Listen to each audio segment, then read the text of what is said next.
벌써 한 해의 시간이 많이 지나고 이제 한 달여의 시간밖에 남아있지 않습니다. 하나님의 자녀는 교회력을 따라서 1년의 시간들을 살아갑니다. 하나님의 자녀들이 교회력을 따라 살아간다는 것은 주님의 시간표에 따라서 또 우리의 모든 삶의 과정을 맞추며 살아가는 것을 말합니다. 오늘부터 대림절이 시작이 됩니다. 대림절은 교회력으로 볼 때 한 해의 시작이고 또 주님의 오심을 기다리고 준비하는 시간입니다. 이미 우리에게 오셨고 다시 오실 주님을 우리가 기다리면서 회개와 사랑, 나눔과 또 화해의 시간을 보내시며 우리의 처음 사랑과 처음 믿음을 다시 회복하는 은혜의 시간들이 되시기를 원합니다. 우리의 인생이 60년이라고 할 때 우리가 무언가를 기다리면서 보내는 시간이 한 5년의 시간이 된다고 합니다. 우리의 인생의 12분의 1은 무언가를 기다리면서 보내는 시간들입니다. 사람을 기다리기도 하고 신호등 앞에서 신호를 기다리기도 하고 쇼핑을 하고 계산대에서 줄을 서서 우리의 또 차례를 기다리기도 하고 병원에서 진료의 또 시간을 기다리기도 합니다. 지난주에 우리 카타르에서 월드컵이 이제 시작이 됐습니다. 온 세계 많은 사람들이 월드컵이 시작되는 4년을 기다렸습니다. 선수들은 월드컵을 위해서 4년을 준비하고 훈련하고 땀을 흘리며 준비를 했습니다. 월드컵이라는 것이 그 경기에 참여하는 그 선수들에게는 참 명예가 되고 국가의 위상을 또 높여주는 시간이기도 합니다. 그래서 이 선수들도 최선을 다해서 자신들의 기량을 또 보여주려고 합니다. 손흥민 선수는 유럽 리그에서 안면 골절상을 입고 아직 완전히 회복되지 않은 상태지만 안면 보호대를 착용하고 경기에 임했습니다. 그만큼 또 월드컵 경기가 소중하고 또 오랜 기간 또 준비한 시간이기 때문입니다. 오늘은 세상의 달력으로 보면은 월드컵이 시작된 지 6일째가 되는 그런 날이라고 하지만 우리가 주님의 시간으로 볼 때는 주님의 오심을 기다리고 준비하는 대림절의 첫날이 됩니다. 우리의 인생은 우리가 무엇을 기다리고 있느냐에 따라서 결정된다고 합니다. 얼마나 가치 있는 것을 기다리고 사느냐에 따라서 그 삶의 모습이 결정이 됩니다.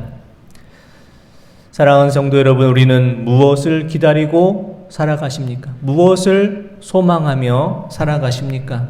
세상 사람들은 지금 월드컵에 열광하는 시간이지만 우리는 주님의 오심에 더 초점을 맞추며 살아가기를 원합니다.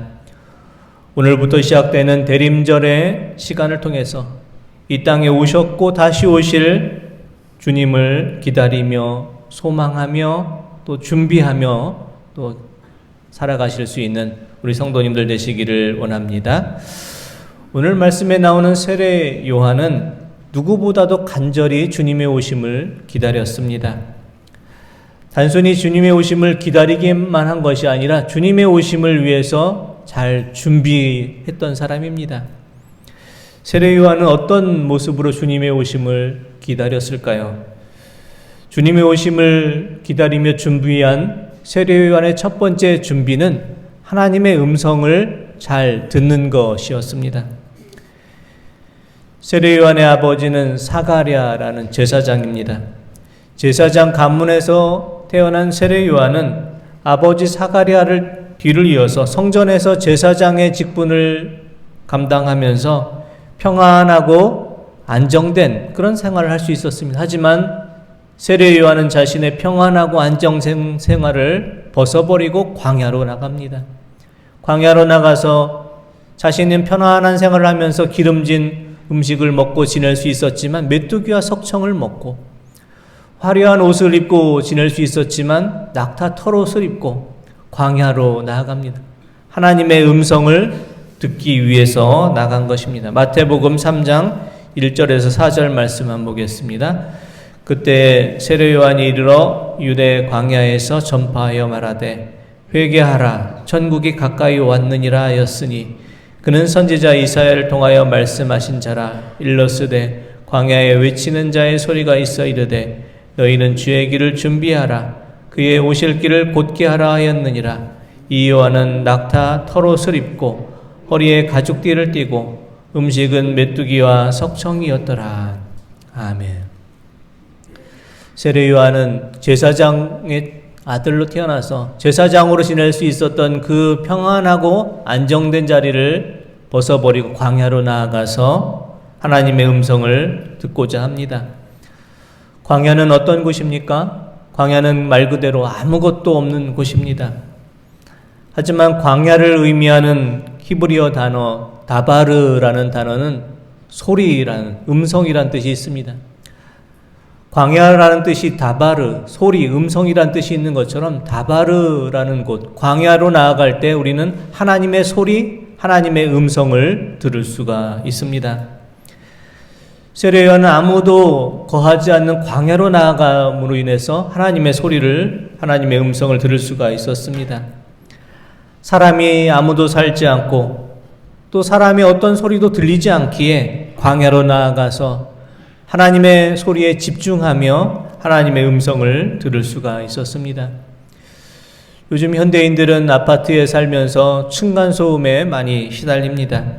층간소음이 우리를 힘들게 하는 것은 층간소음이 우리의 일상의 삶에 우리가 집중하지 못하도록 하고 우리의 마음과 생각을 자꾸만 혼란스럽게 하기 때문입니다. 우리가 세상의 화려한 빛 속에 있을 때 우리는 주님의 모습을 볼 수가 없습니다. 화려한 불빛에 가려서 주님의 모습이 잘 보이지 않기 때문입니다. 우리가 세상의 많은 소음들 속에서 살아갈 때 주님의 음성을 들을 수가 없습니다.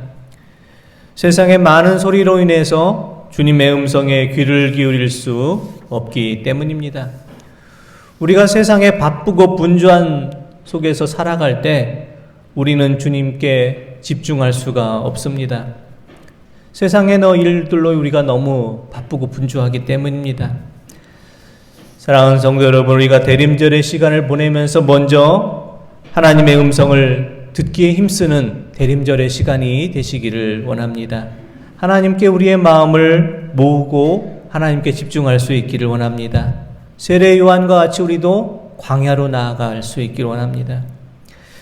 우리에게 광야라는 곳은 어떤 곳입니까? 세상의 요란함과 세상의 화려함을 떠나서 오직 하나님께 우리의 마음을 모으고 집중할 수 있는 장소와 시간이 우리에게 광야입니다. 세상의 바쁘고 분주함을 떠나서 하나님을 만나고 하나님의 음성을 들을 수 있는 그곳이 광야입니다. 새벽에 미명의 그 시간도 좋고요. 또 오후의 쉼의 시간도 좋고요. 또 하루의 시간을 마무리하는 저녁의 시간도 좋습니다. 하루에 언제 어떤 시간이든지 우리가 하나님의 만나고 하나님의 음성을 들을 수 있는 그 장소와 시간을 마련할 수 있기 원합니다. 그래서 대림절의 시간 우리에게 말씀하시는 하나님의 음성을 꼭 들으실 수 있기를 원합니다. 대림절의 시간을 보내며 하나님께 마음을 모으고 하나님께 집중하며 하나님의 음성을 듣기에 힘쓰며 주님의 오심을 기다리며 준비하실 수 있는 우리 성도님들 되시기를 원합니다. 둘째, 세례 요한이 주님의 오심을 기다리며 준비한 것은 회개였습니다. 세례 요한은 회개에 합당한 열매를 맺으라 이렇게 외쳤습니다. 누가복음 3장 7절에서 8절 말씀 한번 보겠습니다. 요한이 세례 받으러 나오는 무리에게 이르되 독사의 자식들아 누가 너희에게 일러 장차올 진노를 피하라 하더냐. 그러므로 회개에 합당한 열매를 맺고 속으로 아브라함이 우리 조상이라 말하지 말라. 내가 너희에게 이르노니 하나님이 능히 이 돌들로도 아브라함의 자손이 되게 하시리라. 아멘. 세례 요한은 자신을 찾아온 사람들을 향해서 회개에 합당한 열매를 맺으라 이렇게 외칩니다. 회개란 무엇입니까? 회개를 의미하는 헬라어 메타노에오라는 뜻은 돌이키다를 뜻합니다. 회개는 세상을 향해 있던 우리의 몸과 마음을 다시 주님께 돌이키는 것을 말합니다. 주님께 우리의 모습을 또 돌이켜 향하는 것을 말합니다. 세례 요한은 자신에게 찾아온 사람들에게 회개의 시간을 가지라, 세상을 향해 있던 몸과 마음을 주님께 돌이키라, 이렇게 말합니다. 사랑하는 성도 여러분, 우리도 대림절의 시간을 보내며 우리의 몸과 마음이 세상을 향해 있었다고 하면 다시 주님을 향해서 돌이키는 시간들이 되시길 원합니다. 회개에 합당한 열매들을 우리도 맺고 살아갈 수 있기 원합니다. 회개에 합당한 열매란 무엇을 말할까요? 누가복음 3장 10절에서 14절 말씀 한번 보겠습니다. 무리가 물어 이르되 그러면 우리가 무엇을 하리이까? 대답하여 이르되 옷 두 벌 있는 자는 옷 없는 자에게 나눠줄 것이요 먹을 것이 있는 자도 그렇게 할 것이니라 하고, 세리들도 세례를 받고자 하여 와서 이르되 선생이여 우리는 무엇을 하리이까 하매 이르되 부과된 것 외에는 거두지 말라 하고, 군인들도 물어 이르되 우리는 무엇을 하리이까 하매 이르되 사람에게서 강탈하지 말며 거짓으로 고발하지 말고 받는 급료를 족한 줄로 알라 하니라. 아멘. 세례 요한이 말한 회개에 합당한 열매는 무엇입니까? 그것은 어려운 것이 아니라 아주 단순합니다. 있는 사람은 없는 사람과 나누라. 여유 있는 사람은 부족한 사람에게 베풀라. 힘이 있다고 다른 사람의 것을 강탈하거나 빼앗지 말라. 이것입니다. 하지만 우리가 사는 세상은 이 단순하고 당연한 원리가 지켜지질 않습니다. 돈 있는 사람, 힘 있는 사람들이 다른 사람의 몫까지 빼앗아 차지해 버리기 때문입니다. 우리 지난 8월에 생활고로 인해서 수원의 세 모녀가 이렇게 생을 마감한 지 3개월 만에 또 얼마 되지 않아서 신촌에서 모녀가 숨진 채로 발견이 됐습니다.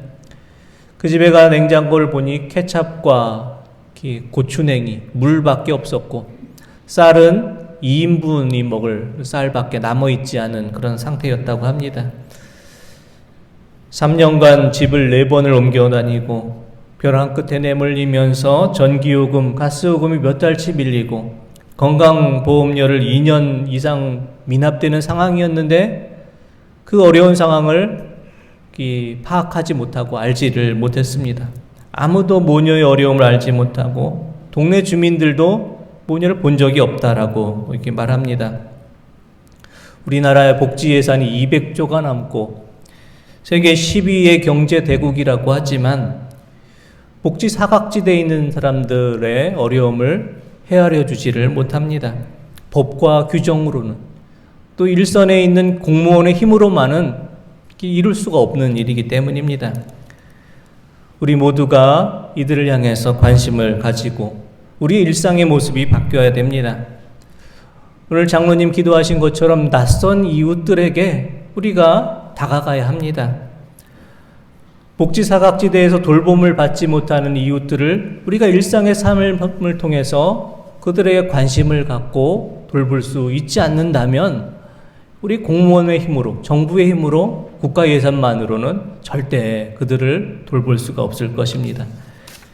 회개에 합당한 열매를 맺으라는 것은 우리의 일상을 바꾸라, 우리의 관심을 다시 한번 바꾸라 라는 것을 말합니다.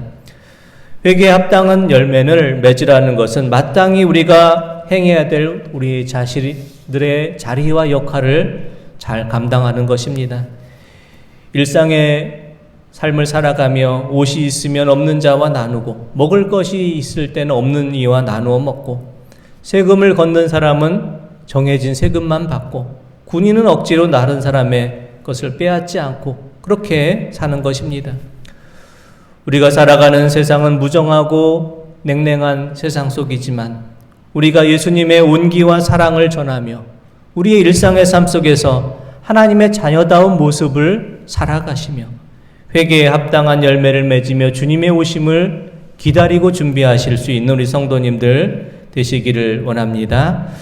대림절의 시간을 보내며 우리가 주님의 음성을 듣고 주님을 만날 수 있는 광야로 나아갈 수 있기 원합니다. 주님의 음성을 듣기에 힘쓰기를 원합니다. 우리의 삶을 모습을 돌아보며 회개하며 우리의 모습이 세상을 향해 있다면 주님께 다시 돌이키기를 원합니다. 회개에 합당한 열매를 맺으며 우리의 일상의 관심과 일상의 모습들이 바뀌어질 수 있기를 원합니다.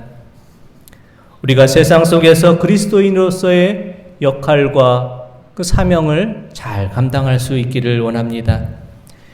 이제 우리 앞에 대림절의 시작을 알리는 첫 번째 촛불이 켜졌습니다.